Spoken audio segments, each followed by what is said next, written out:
추수감사절입니다. 추수감사절을 맞이할 때마다 하나님 베푸신 은혜를 생각하면서 감사와 감격의 예배를 드려왔는데, 특별히 금년 2020년의 추수감사절은 그 다른 어느 해보다도 특별한 해인 것 같습니다. 교회 건축을 위한 조합과의 협상에서 한 사람의 반대도 없이 협상안이 잘 통과되었고,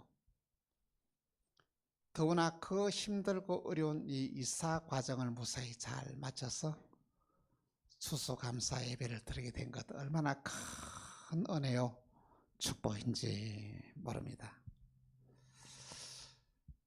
여러분과 제가 이 세상에 살아가면서 행복한 삶을 살기를 원하십니까? 그러면 잃어버렸던 감사를 회복하십시오. 내 마음속에 감사가 넘치면 여러분은 행복합니다.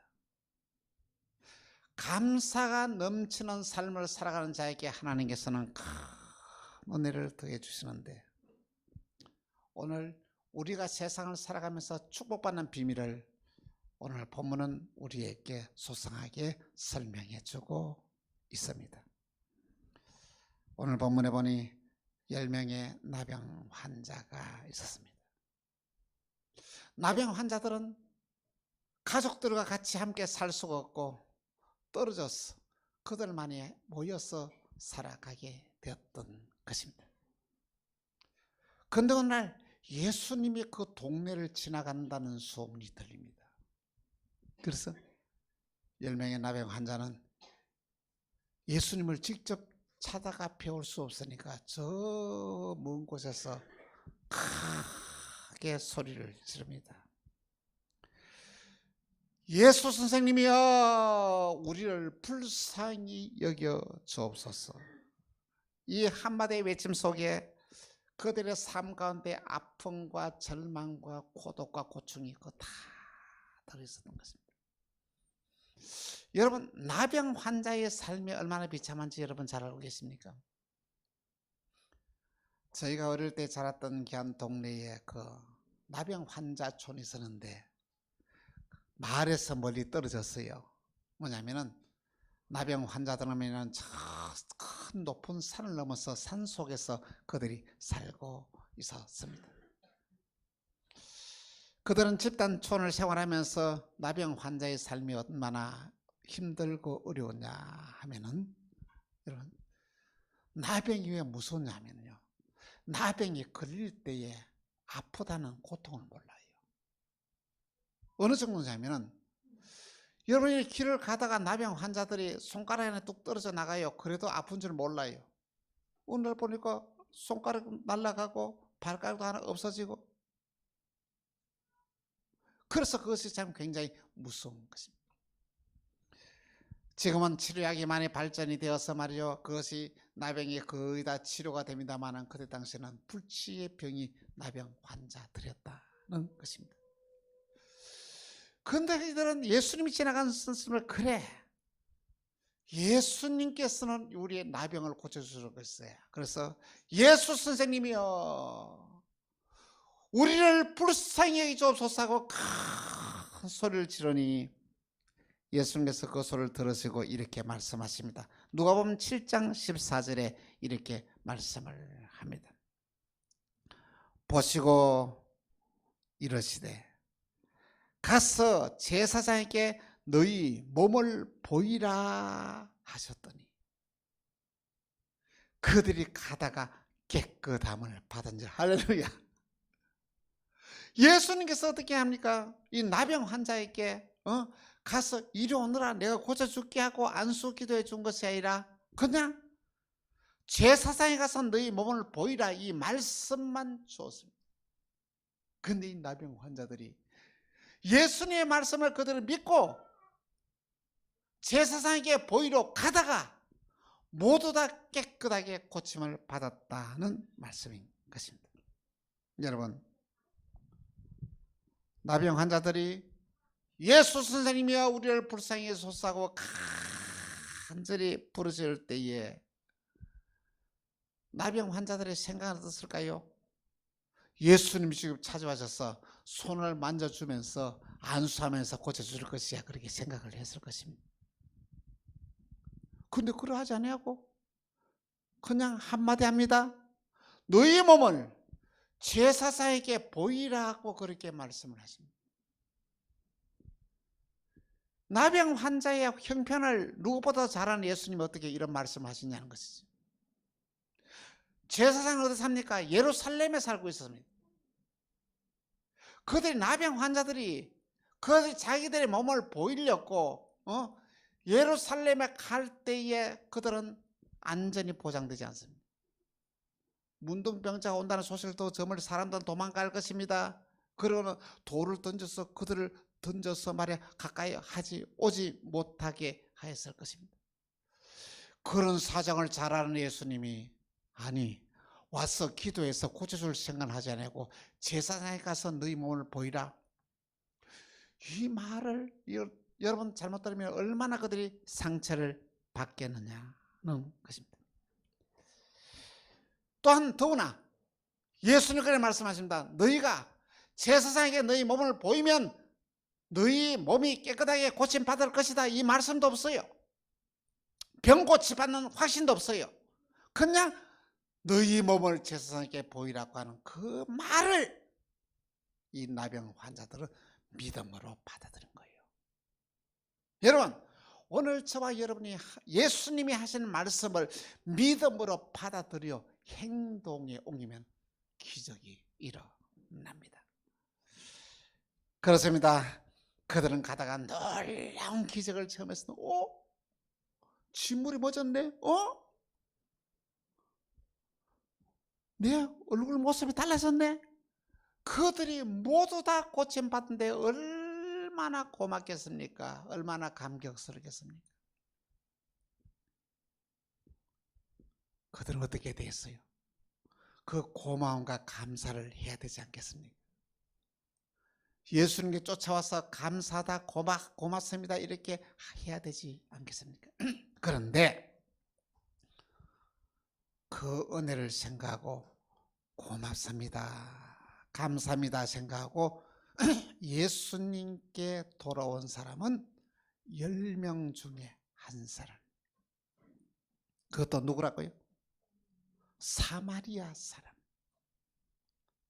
당시 사마리아 사람들만 혼혈 종교라고 해서 그들은 인정도 하지 않았습니다. 무시를 당했던 그 사람이 예수님께 돌아와서 무릎을 꿇고 감사하면서 하나님께 영광을 돌리면서 내 병이 고침받았습니다 감사를 했다는 것입니다. 이 모습을 지켜보던 예수님은 사마리아 사람에게 말합니다. 10명 다 깨끗함을 받지 아니하느냐. 그런데 9은 어디에 있느냐. 예수님 그렇게 말씀하십니다. 여러분 예수님은 왜 9명을 찾았을까요? 너무 서운해서? 고맙노 모르고 그렇게 배은망당한 사람을 야단을 치기 위해서? 아니면 감사하는 자에게 사마리아 사람에게 주시는 엄청난 언약에 귀한 축복을 누구에게도 그 9명에게도 주고 싶어 했다는 것입니다. 예수님은 고침받는 이 10사람 모두에게 큰 은혜를 주시기를 원하신다는 것입니다. 여러분 우리 예수님은 이 자리에 참석한 여러분들에게 특별한 사람 한 사람에게만 복을 주기를 원하지 않습니다. 여러분 모두에게 우리 모두에게 똑같은 복을 주기를 원하고 계시는 거예요. 그 복을 준비하고 있습니다. 은혜를 준비하고 있습니다. 그런데 그 은혜와 복을 누가 받느냐? 믿음으로 마음의 문을 여는 자가 받습니다. 예수님이 하신 말씀을 행동으로 옮기는 그 사람이 복을 받는다는 것입니다. 여러분 복 받기를 원하십니까? 예수님이 말씀하신 대로 그대로 행동에 옮기십시오. 그러면 놀라운 이 역사가 일어나게 된다는 것입니다. 첫 번째로 고침받은 사마리아 사람은 예수님께 돌아와서 하나님께 영광을 돌렸습니다.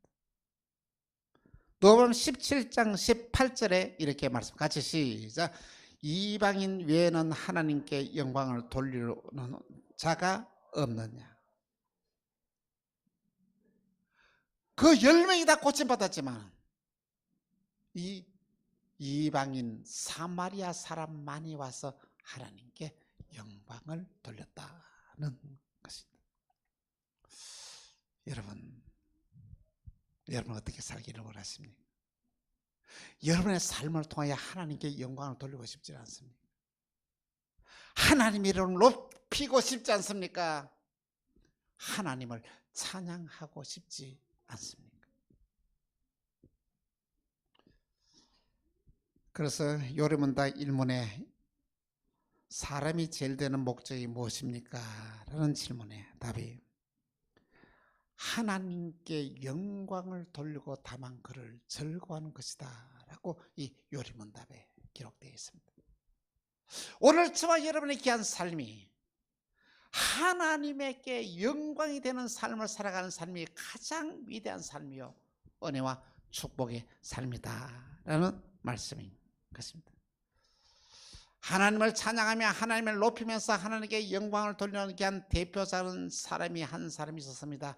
그 사람이 누구냐면 바로 다윗 왕이었습니다. 사무엘상 29장 10절에서 12절에 이렇게 말씀합니다. 우리 한 절씩 교독합니다. 다윗이 온 회중 앞에서 여호와를 송축하여 이르되 우리 조상 이스라엘의 하나님 여호와여 주는 영원부터 영원까지 송축을 받으시옵소서.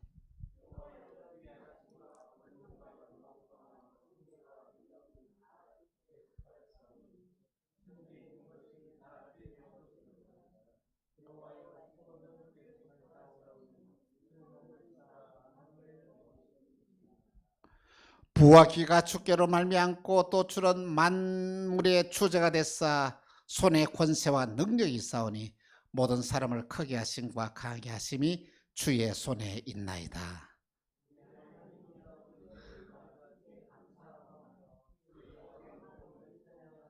할렐루야. 하나님 앞에서 영광을 돌리는 자에게 하나님께 있습니다. 모든 게 다 주님께 있습니다. 부와 기도 주님께 있습니다. 존귀와 영광도 주님께 있습니다. 이 모든 것을 오늘 주님은 저와 여러분에게 주시기를 원하고 계신다는 말씀인 것입니다. 그렇습니다.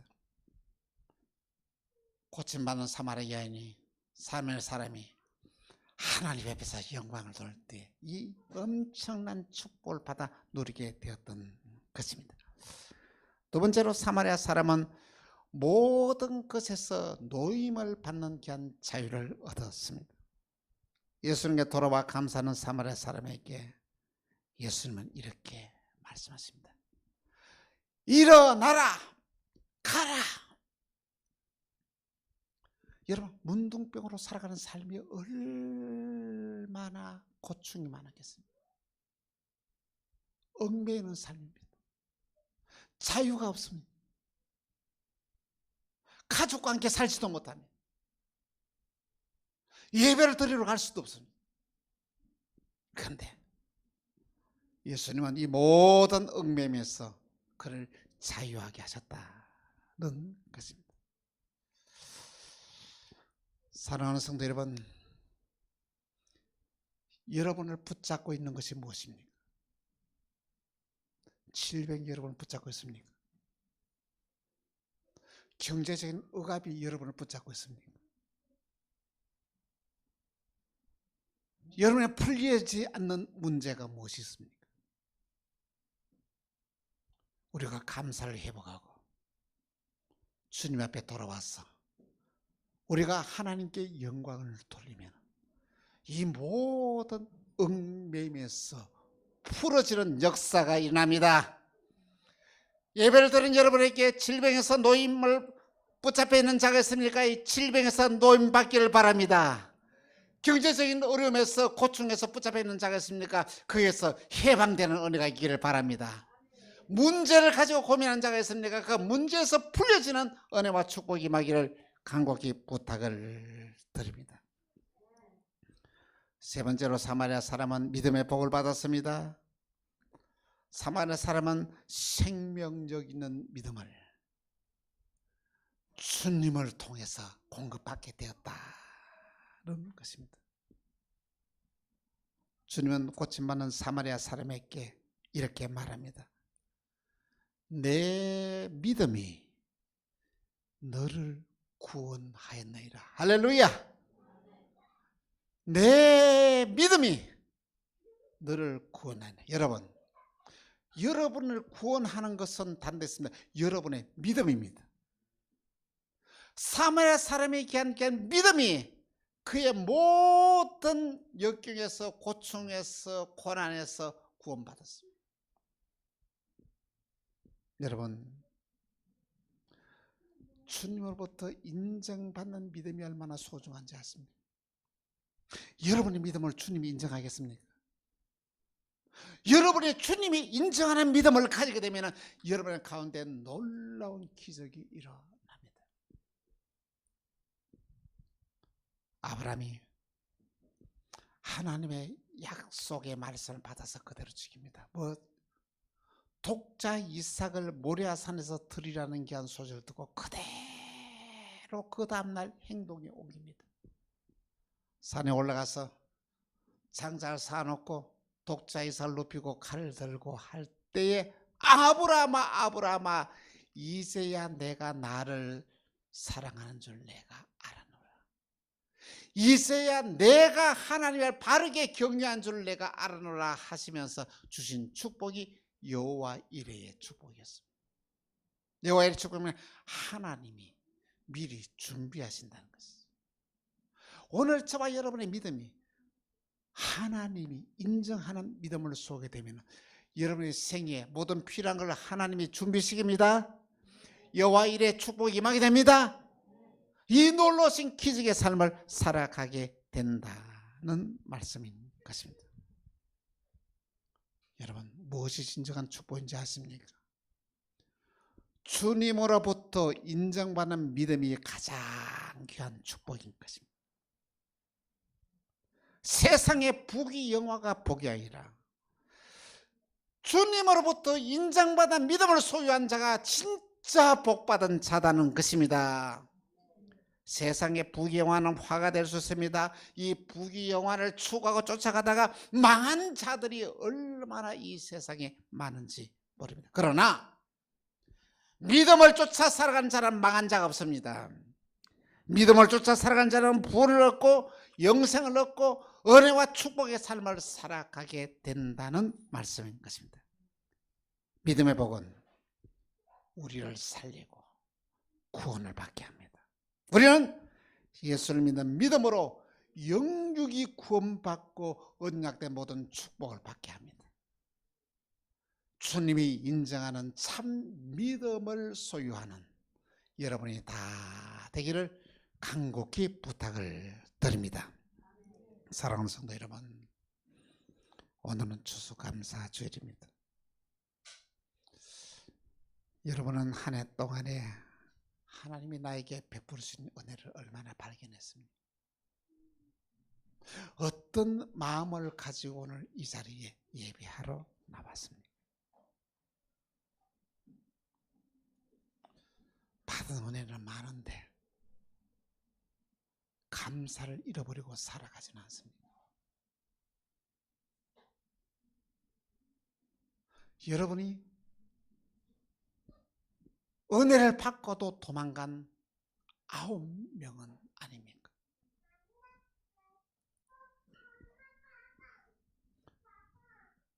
예수님께 감사하지 않고 돌아온 게 한 9명은 핑계가 많은 것입니다. 그래, 내가 진짜 고침받은지 병원에 가서 진단해봐야 알지, 이런 생각도 할 수가 있을 것입니다. 그리고 또 말할 것입니다. 아니, 예수님이 내한테 우리 병을 고쳐준 게 아니라 내가 저절로 나았는지 뭐 어떻게 알아? 저는 우리한테 와서 말이야 안수기도도 해주지 않냐고 단지 제사장에게 보이라고 한 말밖에 없잖아.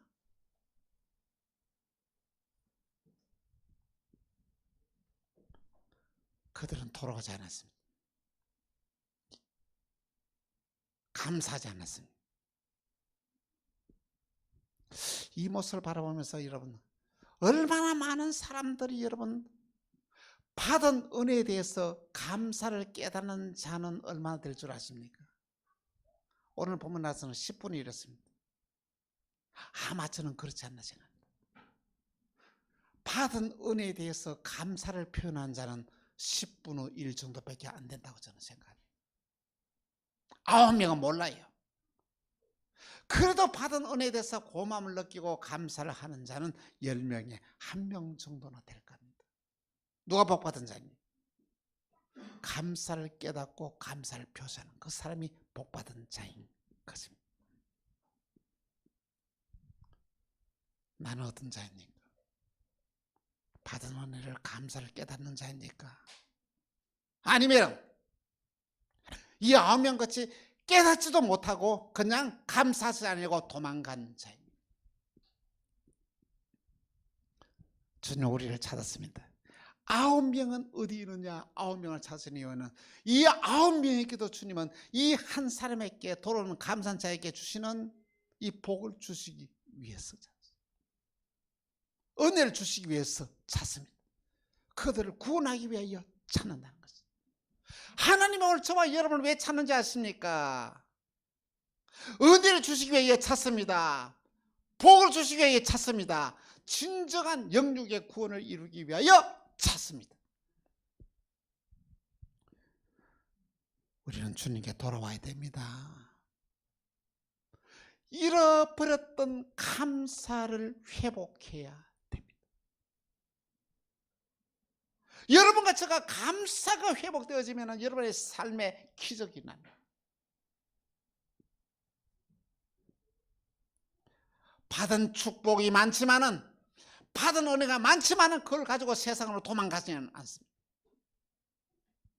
받은 만큼 감사를 깨닫고 받은 만큼 헌신하는 삶을 살아가는 것이 바로 믿음의 삶이다. 그렇게 살아야 가치는 인생을 살 수가 있습니다. 먼저 우리 입술이 주님께 돌아와야 됩니다. 우리 입술이 주님께 돌아오면 불평이 사라집니다. 감사가 넘칩니다. 은혜가 넘치는 삶을 살아가게 됩니다. 우리의 손발이 주님 앞에 돌아와야 됩니다. 내가 하는 모든 일들이 주님이 기쁨이 되는 일을 하는 것이 우리 손발이 주님께 돌아오는 거예요. 우리의 온몸이 주님께 돌아와야 됩니다. 우리의 삶의 목적이 주님에게 감사가 넘치는 은혜의 삶을 살아가야 한다는 말씀인 것입니다. 우리가 주 앞에 돌아와서 감사하는 자에게, 사마리아 사람에게 주님께서는 놀라운 은혜와 축복을 주었습니다. 그 하나님께 영광을 돌리는 그에게 모든 얽매임에서 자유함을 주었습니다. 주님으로부터 인정받는으로 말미암아 여호와 이레의 축복이 주어졌습니다. 그의 일생에 믿음으로 살아가는, 주님으로부터 인정받는 믿음의 복을 받게 되었던 것입니다. 은혜의 결론은 감사입니다. 또한 은혜의 마침표도 감사입니다. 내가 은혜 받았다. 그 사람 어떤 사람 말입니까? 떠드는 사람이 은혜 받은 게 아니라 감사를 많이 하는 그 사람이 은혜를 받은 자이다는 것입니다. 사람은 감사의 깊이만큼 성숙한 사람이요, 감사의 크기만큼 행복한 자다라고 존 밀러는 그렇게 말했습니다. 오늘 본문의 10명의 나병 환자를 보십시오. 다 고침받았습니다. 그런데 감사를 깨닫고 돌아온 자는 사마리아 사람 한 사람밖에 없습니다. 여러분과 저는 구원받았습니다. 여러분과 저는 은혜를 입었습니다. 여러분과 저는 말할 수 없는 축복을 받았습니다. 그런데 우리는 어떤 사람으로 살아가고 있습니다. 감사를 깨닫지 못하고 도망간 9명은 아닙니까? 주님에게 돌아와서 감사라는 저와 여러분이 되어야만 합니다. 일어나라 가라, 내 믿음이 너를 구원하였나이다. 엄청난 언약의 약속의 축복 아닙니까? 일어나라 가라, 내 믿음이 너를 구원하였나이다. 감사는 구원의 완성이요 축복의 완성입니다. 감사는 은혜의 완성입니다. 우리의 삶에 감사가 넘치는 삶을 살았습니다. 잃어버렸던 모든 축복을 회복하시길 바랍니다. 잃어버렸던 감사를 회복하여 하나님께 영광을 돌리면서 여러분의 인생이 복된 인생, 축복된 인생, 주님으로부터 인정받는 참 믿음의 삶을 살아가는 저와 여러분이 다 되시기를 주 예수의 이름으로 축원합니다. 기도합시다. 주님, 감사하는 자에게 주시는 은총이라는 귀한 말씀을 우리에게 베푸시니 감사합니다. 우리 모두 감사를 회복하게 하시고 언약의 축복이 넘치는 복된 삶을 살게 하여 주옵소서. 사랑합니다. 축복합니다. 주 예수 그리스도 이름으로 기도합니다. 아멘.